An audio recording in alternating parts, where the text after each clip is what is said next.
nosotros aquí en el programa con la presencia de Katia Pasarino, que es la representante de la comunidad dentro del Consejo de Administración del Hospital Central Reconquista. Así que, Katia, ¿cómo estás? Hola, buenos días, Ale, buenos días a toda la audiencia. Pero muy bien, muy bien. Bueno, le queremos comentar también a los televidentes que nosotros aquí en el canal, cuando las personas ingresan, se les mide la temperatura, como pasa en un montón de lugares, ¿no? Katia me decía, bueno, recién llegadita al hospital, hemos hecho se ha medido la temperatura y estamos bien, ¿sí? ¿Parece? Estamos bien. Parece.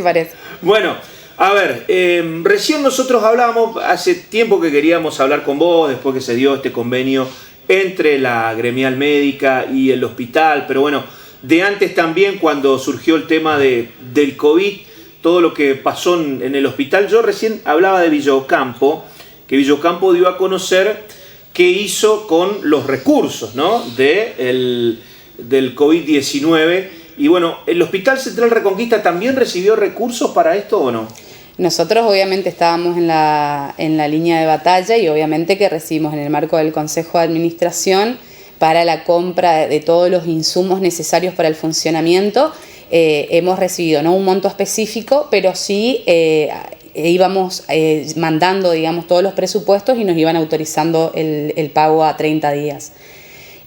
Bueno, en una primera instancia, como con la ley de emergencia, digamos, todo lo que se solicitaba para insumos se compraba, no se decía no a nada. Y es así, digamos, que también la provincia habilita cierta cantidad de personas, de agentes que se podían contratar los servicios para esta emergencia. Ahí comenzamos con el primer inconveniente que tuvimos en el marco del Consejo, que fue el ingreso de personal que no estaba por escalafón provincial y que ingresaban a dedo o por vías que no correspondían, justificándose o fundamentándose en la emergencia sanitaria. ¿De cuántas personas estamos hablando? Y tenemos alrededor de 1.900.000 pesos, entre médicos, enfermeras, mucamos, camilleros. Recordemos que los médicos no tienen escalafón oficial, los médicos es por entrega de currículum a la dirección, las enfermeras tienen un escalafón oficial que se las llamó de allí, y mucamos, camilleros y quienes serían de servicios generales, existen escalafones provinciales, pero que son provisorios. Uh-huh. Eso significa que le da la potestad al Consejo de Administración de decidir si los utiliza o no. Pero para transparentarle el proceso de aspirantes a entrar a trabajar al hospital... ¿Cuál sería el cuestionamiento? Hay una pandemia y van a ingresar nuevos profesionales porque teóricamente se necesitan. Por eso, ¿cuál es el cuestionamiento? No, con contratos de monotributo, no a cargos de planta permanente. Ajá. Es que para transparentar, vos tenías un montón de gente que estaba esperando ser llamada en un escalafón oficial. Entonces tenemos que usar esos, por más que sean provisorios. Es lo más transparente que podemos hacer. Bueno, por mayoría, 4-2, se decidió no usarlos a esos escalafones. Entonces la segunda propuesta era utilizar las selecciones internas. En su momento se han creado selecciones abiertas para convocatoria de aspirantes para cubrir reemplazos o trabajos esporádicos que iban surgiendo. En una primera instancia se contratan alrededor de 9 personas por conocidos o de una forma irregular, y había una respuesta y una contestación hacia un gremio que decía que el municipio se estaba encargando de esta selección, a lo que fue el primer planteo dentro del Consejo, que era algo que no correspondía, porque la institución municipal no se puede encargar del recurso humano de la institución hospitalaria. Pero bueno, ahora fue así que se hizo, de hecho. Fue algo que nosotros, mediante la nota que yo saco y publico, obviamente en un posicionamiento claro que es la transparencia al ingreso, porque es también jugar con las necesidades de trabajo, porque a esos chicos que ingresaron a dedo nosotros no le podemos decir si vas a seguir trabajando, porque no corresponde. Va a llegar un momento que van a tener que dejar de trabajar, y también ellos necesitan, uno no juzga la necesidad obviamente del trabajador, sí la forma y la responsabilidad que tenemos nosotros como miembros del Consejo, como Consejo de Administración del hospital, de tratar de que todo sea transparente y que la comunidad sepa y que todos tengan la posibilidad de inscribirse, anotarse y también, aunque sea por emergencia, ingresar a trabajar. Esta situación de ingresar a trabajar durante la pandemia, como vos decías, ¿no? Por redes sociales. ¿Esto tiene una instancia local? ¿Esto hay que rendir cuentas también de eso a nivel provincial? Por supuesto que sí. El dinero lo pagaba por monotributo, lo pagaba la provincia. La provincia nos habilitaba. Bueno, es así que después no podían enviar la plata, hubo demora en los pagos, porque no se tenía ese 1.900.000 aproximadamente, te estoy tirando un número aproximado, durante 2 meses fueron mandando con retraso el dinero, y bueno, y después se tuvo que bajar la cantidad de contrataciones. Cuando surge el hospital de campaña, se lo pone obviamente con recursos en funcionamiento, que trabajaban los fines de semana. Entonces el primer planteo fue, si la paciente de Vera con COVID positivo, ¿para qué vino al hospital nuevo si teníamos el hospital de campaña, que era el objetivo para que nosotros como hospital nuevo sigamos con las patologías o los diagnósticos de pacientes crónicos o urgencias? Bueno, eso fue el primer planteo, pero claro, al pasar el tiempo, lo mismo pasó con el paciente de Villocampo, el mismo planteo, ¿para qué lo traemos a un centro a aislarlo al hospital de Reconquista si no tenía asistencia respiratoria? Bueno, por ahí esos son criterios médicos que uno tiene que respetar, pero también escondía otra cuestión, que era que los recursos se habían agotado y que no se podía mantener el 100% del hospital de campaña. ¿Me explico? Entonces, siempre, más allá de que ¿Pero sea esa es una deducción tuya? No, es lo que yo cuando yo planteo en el marco del consejo la cuestión de la información, y obviamente la gente pregunta, todos tenemos interrogantes y decimos, tenemos un hospital de campaña creado con ese objetivo, ¿por qué llevarlos al hospital nuevo, en donde todo el riesgo del personal, bueno, un montón de cosas que tiene, obviamente, protocolos institucionales que se activaron enseguida, pero era un planteo lógico, si lo tenemos, ¿para qué lo traemos acá? Entonces, dentro de ese planteo, bueno, surge que hay que sostener toda esa estructura. Por ejemplo, ¿qué hay que sostener? Y los médicos de guardia, las enfermeras, los técnicos, bueno, un montón de cosas que tienen que ver con el funcionamiento del mismo hospital. Entonces vos ahí te vas dando cuenta en un seguimiento de que muchas decisiones que se toman y que se han tomado respaldándose en la emergencia, sí había que tener un criterio más ajustado, pensarlo, porque tenés la otra, no pasó nada, pero si hubiera pasado, Reconquista estaba preparado. El hospital de Reconquista estaba preparado para eso. Como no pasó, se dilató el tiempo, empezaron a surgir los pacientes cuando, bueno, de alguna manera se había agotado los recursos para el hospital de campaña. Bien. Y esto que tiene alguna, por eso te decía, y esto tiene una instancia a nivel provincial. Ya se agotaron los recursos, vos decís. Sí, se siguen gestionando. Siempre se están gestionando. La respuesta es, pagamos a un determinado proveedor, esperamos con esto, lo van manejando, claro, como siempre el hospital siempre, digamos, el funcionó. COVID sigue, a eso es lo que voy. ¿Qué va a pasar con ese hospital de campaña? No, se sigue garantizando, digamos, la atención de alguna manera, pero bueno, ante tener guardias activas en un hospital en donde era preferible y ya teníamos los recursos en el nuevo hospital, se lo mandan al nuevo hospital. Es eso, digamos, priorizar, digamos, que los recursos ya estén dentro del hospital. Volviendo a la cuestión inicial, esto que dice que usted que a dedo se pusieron, ¿cuántas personas? 2 millones de pesos, pero ¿cuántas personas? Cuando yo me entero un sábado 21 porque me escribe una persona diciéndome mentirosa, porque en esto de que la gente necesita trabajar, te escriben preguntándote si hay posibilidades de entrar a trabajar en la institución. Entonces yo le pregunto por qué, y me dice que porque estaban ingresando gente al hospital y que lo habían llamado desde la municipalidad, a lo que yo respondo, es imposible, debe ser para el centro de aislamiento. Pero bueno, es así que el sábado tenemos una reunión del comité de campaña, el comité de COVID, y es en donde planteo yo al resto del consejo y me dicen de que sí, que había posibilidades de contratar, pero que se estaban llamando de los escalafones. En la continuidad de la semana, por eso es que yo digo me siento engañada, porque en la continuidad de la semana siguiente me siguen respondiendo de que ese personal era de la municipalidad, que nosotros no lo pagábamos, nosotros no teníamos nada que ver con ellos. Continuó ese discurso hasta que empezaron a llevar las facturas de monotributo y los monotributos al consejo, en donde uno veía que el personal nuevo, que en teoría era de la municipalidad, estaba en el hospital.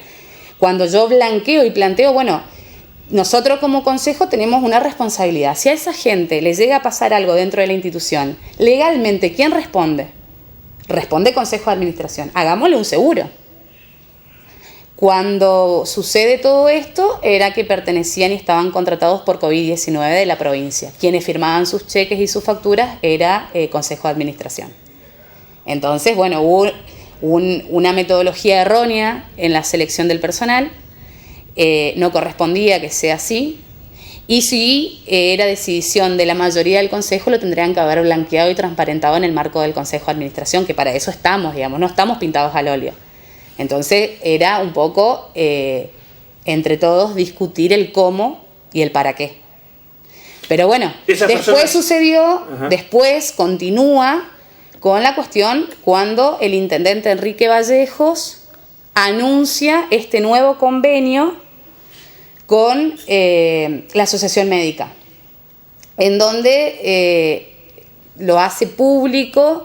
Yo pregunto de qué se trataba, yo estuve 10 días con dengue y... de hecho, cuando yo te comuniqué, yo la invité a Katia al programa y vos me contaste que estabas con dengue. ¿Sí? Bueno, estuve con dengue y me trató muy mal, que de hecho estoy trabajando en un programa para prevenir el año que viene, para armar un equipo técnico para... ¿Este año ya? Este año ya. Ya tenemos que empezar a trabajar en agosto porque realmente va a ser, de no tomar cartas en el asunto va a ser terrible, pero bueno, no vamos a adelantarnos a lo que puede pasar, pero sí hay que tomar cartas en el asunto. Pero volviendo al tema de facturación, cuando anuncia esto yo dije, ¿qué está pasando? Pregunto, cuando me reincorporo, de qué se trataba. Bueno, me mencionan de que la nueva representante del Estado, junto con Matías Massat, ex representante del Estado y hoy administrador del hospital por concurso, se estaban ocupando junto al concejal Correa, contador de la Asociación Médica, que estaban acordando, y la vicedirección del hospital. Entonces, cuando yo pregunto de qué tiempo estábamos hablando... Correa, nosotros pasamos la nota de él, él es concejal de Reconquista. Él es concejal. Claro, que... Sí, porque lo confunden con siempre aclaro porque lo confunden con Correa, con el director. Con el director, claro. El concejal Correa es el concejal que hoy hablábamos de él, propuso generar un espacio de microcréditos para vivienda. Pero bueno, ese es otro tema. Estamos hablando de la misma persona. Estamos hablando de la misma persona. Entonces, yo pregunto cuestiones básicas. Si es un nuevo convenio y no es el que veníamos teniendo, que es la presentación de IAPOS, y hablaban de recuperar 10 millones de pesos, yo pregunto si ya teníamos redactado el convenio. Y hago una pregunta lógica que tiene que ver con las vías administrativas o con el debido proceso de una institución pública y que tiene que ver con si era o no necesario, y lo pregunto desde el desconocimiento, si era necesario el concurso de oferentes, porque a lo mejor había otras instituciones que también se ocupaban de ello. Y cuando hablaron del porcentaje, si el porcentaje estaba escrito, y cuando yo empecé a preguntar sobre los derechos y las obligaciones de las partes, de las dos voluntades, hospital y asociación médica, si iban a anexar los convenios que tenían convenios directos con cada obra social, que es la forma que por ahí uno tiene de controlar qué se le paga por prestación, qué se le paga por remedio, qué se paga por internación. Cuando yo pregunto esto, me responden de que sí, de que se está avanzando en la elaboración de este convenio escrito, que es como debería ser, para defender nuestra institución hospitalaria y para que la asociación también tenga las cosas claras.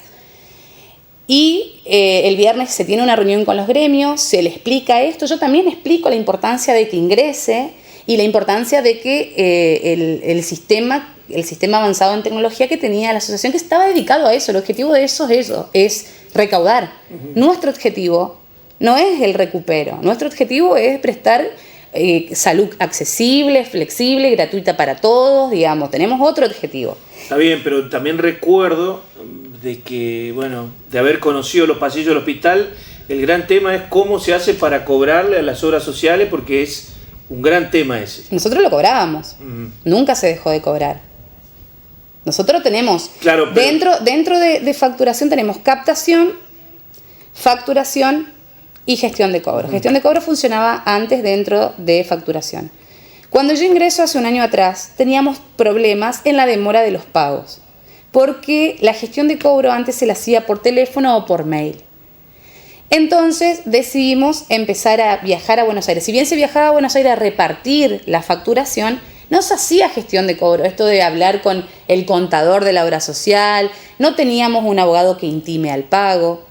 Por otro lado, el sistema de facturación de la provincia para garantizar el pago a las entidades públicas está tan bien armado que también tiene una superintendencia, que esa superintendencia, ante la falta de pago de las obras sociales, vos tenés todo un tiempo, ellos deben hacer el débito automático de las obras sociales.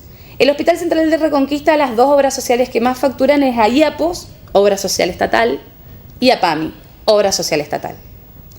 tienen diferentes mecanismos, pero en una primera instancia habían dicho porque no está en papeles, no está escrito, que Iapos, provincia, únicamente tenía convenio con la Asociación Médica, por lo que el efector público de salud estatal no puede hacer un convenio directo con la obra social estatal de Iapos.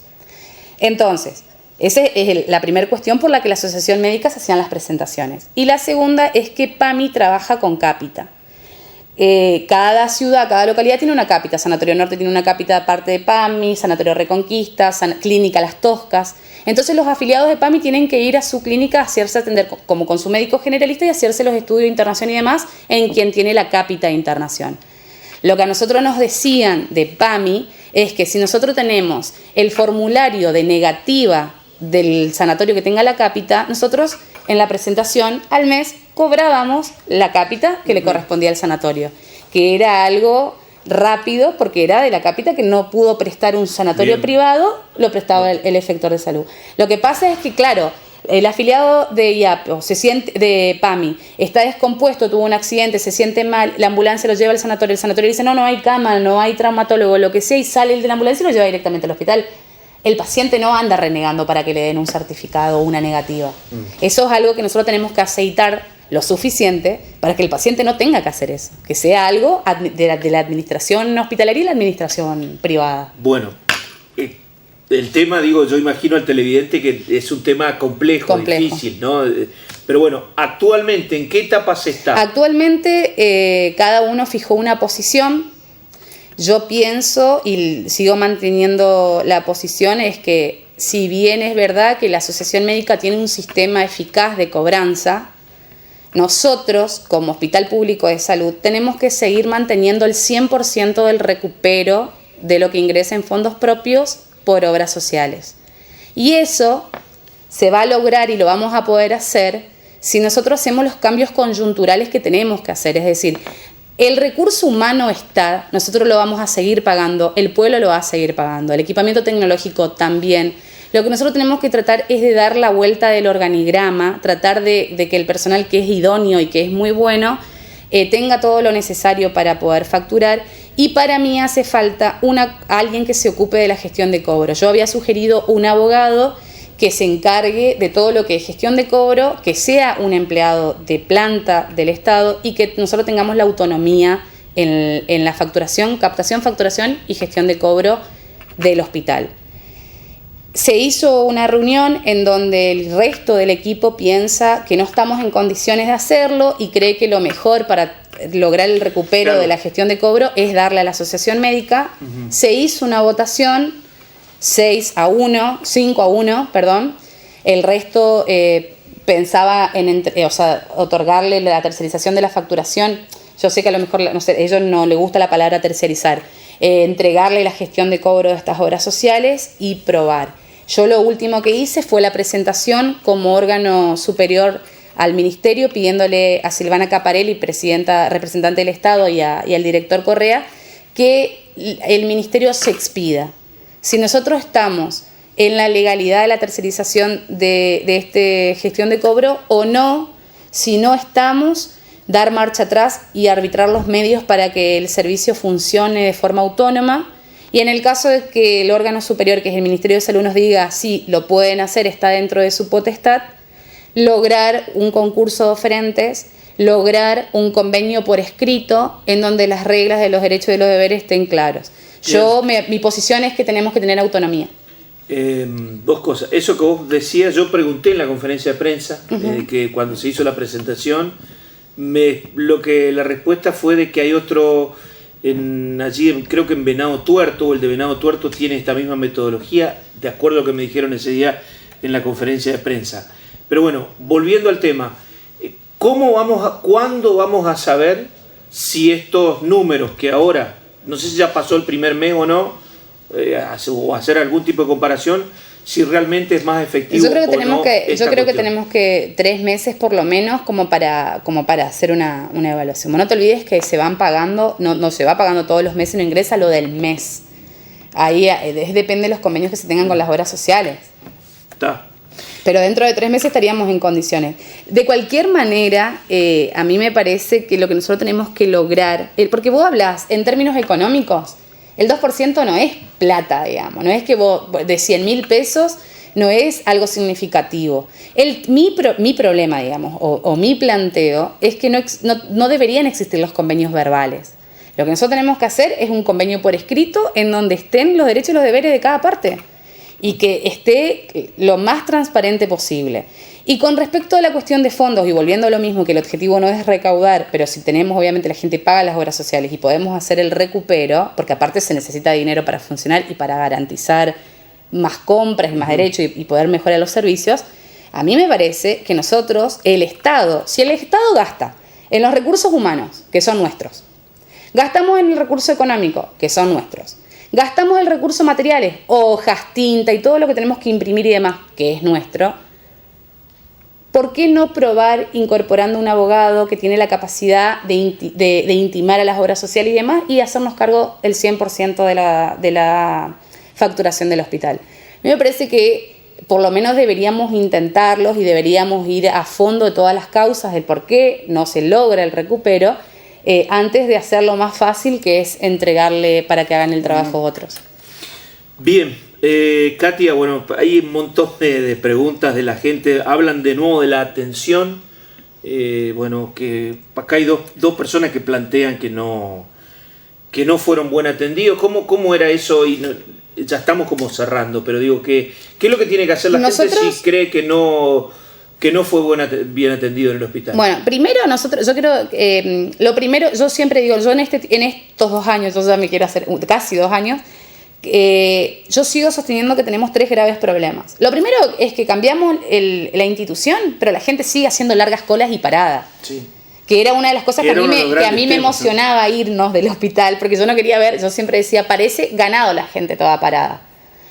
Tenemos una cuestión que no están funcionando los televisores, nuestros niños en internación no están teniendo el televisor, no le estamos dando una tablet. Yo siempre digo por ahí, en otros hospitales tienen autitos electrónicos para trasladar a los niños. Y nosotros hay un montón de cosas que no estamos pudiendo poder garantizarle al paciente. Uno de los graves problemas es la comunicación del personal médico o no médico con la comunidad y viceversa.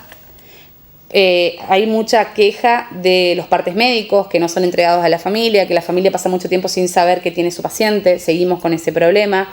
Seguimos con el problema de no podemos organizarnos en consultorios externos porque nos estaría faltando la tecnología, que es que cada uno ingrese su número de DNI, le sale el turno y se pueda sentar a esperar que sean llamados. Seguimos teniendo la cuestión que tiene que ver con la atención, porque hay con esto que yo hablaba del organigrama, hay secretarias que atienden 60 personas por día, hay secretarias que atienden 5. No es lo mismo el cansancio y el estrés que le produce a una que al resto. ¿Pero y por qué eso? Y porque tenemos que reorganizar todo, porque por ahí todas las decisiones que uno tome dentro de la institución es con participación de todos los que están dentro, o al menos hay que lograr eso. Entonces, vos tenés mucha gente en determinados servicios, mucha gente, y en otros servicios poca gente. Entonces tenemos que tratar de equiparar todo eso y ir trabajando en los organigramas de cada servicio, que es ahora lo que estamos haciendo. Ahora con facturación, por más que la asociación, que por mayoría la asociación esté haciendo la gestión de cobro, si nosotros no mejoramos coyunturalmente captación y facturación, no vamos a cobrar más. Ese es el error. Si nosotros no empezamos a decir, bueno, este personal tiene que tener esta función y esta función, y que la cumpla, y no es opcional, la tiene que cumplir, entonces se terminan las excusas. Y vos ahí vas a poder evaluar por qué estamos recaudando más o por qué estamos recaudando menos. Si nosotros no hacemos esos cambios coyunturales que tienen que ver con que el consejo se ponga de acuerdo y diga, bueno, a ver, hoy trabajamos en esto y lo armamos, lo aprobamos así y se hace así, es una cuestión muchas veces de decisión y de voluntad nuestra. Yo hoy decía, por más que vos cambie la jefe, por más que vos cambie la gente, si nosotros no nos ponemos a trabajar sobre algo escrito, contundente y que quede asentado, los cambios no se van a dar solos. Nosotros con respecto yo el primer año tratamos de hacer los talleres de comunicación no violenta, de empatía y demás como para mejorar el trato con la comunidad, pero es una deuda. Otra cuestión es que hoy mucha gente por el tema del COVID, no está yendo a sus controles, hay mucha gente con dolencias que no está viendo al médico. Esto tampoco puede pasar, porque no nos vamos a morir de COVID-19 y nos vamos a terminar muriendo de otras patologías. Entonces yo en su momento, la gente iba a buscar las recetas, yo cuando no podían ir repartíamos los remedios y demás. Yo creo que la gente tiene que tomar conciencia, que si tienen dolores graves, no dejen de ir al hospital. Yo no digo que por cualquier cosa vayan, pero consulten a su centro de atención primaria de salud, comuníquense, mi teléfono es 613-627, hagan las preguntas que quieran hacer. Vamos a tener graves problemas porque durante mucho tiempo se suspendieron cirugías programadas, que hay que reprogramar. Eso va a llevar, ustedes no se olviden que nosotros tenemos quirófanos nuevos, tenemos 5 quirófanos, tenemos más instrumentistas, pero seguimos con el problema de los anestesiólogos. Nos faltan anestesiólogos. Estamos tratando de incorporar uno. La semana pasada, por consenso en el marco del Consejo de Administración, salió que íbamos a alquilar la caja para neurocirugía y que íbamos a comenzar a hacer, ya se hizo la semana pasada una cirugía de columna, teniendo 2 excelentes neurocirujanos, teniendo 2 excelentes otorrinos, no podíamos hacer las cirugías de amígdalas u otras, y ahora vamos a alquilar por una decisión del Consejo para poder, hasta que podamos comprar el instrumental propio. Entonces se va trabajando. El tema que obviamente esto del COVID-19 llevó a que se suspendan un montón de cirugías y a tener que reprogramarla. Y eso obviamente hace que el sistema colapse, que los tiempos demoren un poco más, y bueno, todo lo que eso significa. Vamos a hacer una cosa. Te vamos a volver a invitar. Bueno. Porque son muchos temas y bueno, y acá ya hay como más cosas más puntuales y bueno, en todo caso vamos a hacer hay críticas también en cuanto al funcionamiento de la limpieza, etcétera, me plantean acá, pero bueno, hagamos una cosa, dentro de, no sé, 3 semanas. Te respondo rápidamente. Cuando la gente tiene una queja de maltrato, de acoso, de abandono, de lo que sea, existe arriba un libro de acta. Yo siempre le digo, cuando ustedes escriben el libro de acta, pidan una copia, quédense con constancia y nunca está de más pedir hablar conmigo, con alguno de los miembros del consejo, con la dirección, que todos tenemos mucha apertura. Uh-huh. Y si hay alguno que no tiene la apertura, hablan con otro, pero siempre escríbanlo. Lo que se escribe no se borra. Uh-huh. Entonces lo escribimos y también hablamos, si no estoy yo, con algún miembro del consejo o con dirección. Pero siempre es importante que se expresen y que lo hagan saber. Bien, gracias. Gracias a vos. Hasta la próxima. Ojalá que no. La otra vez, como te decía, era dengue. Ahora. No, que no me agarre más nada. Pudiste venir. Ojalá que para la próxima puedas venir también. Bueno, muchas gracias por el espacio. En un par de semanas. Muchas gracias por el espacio. Katia Pasarino, entonces, con nosotros.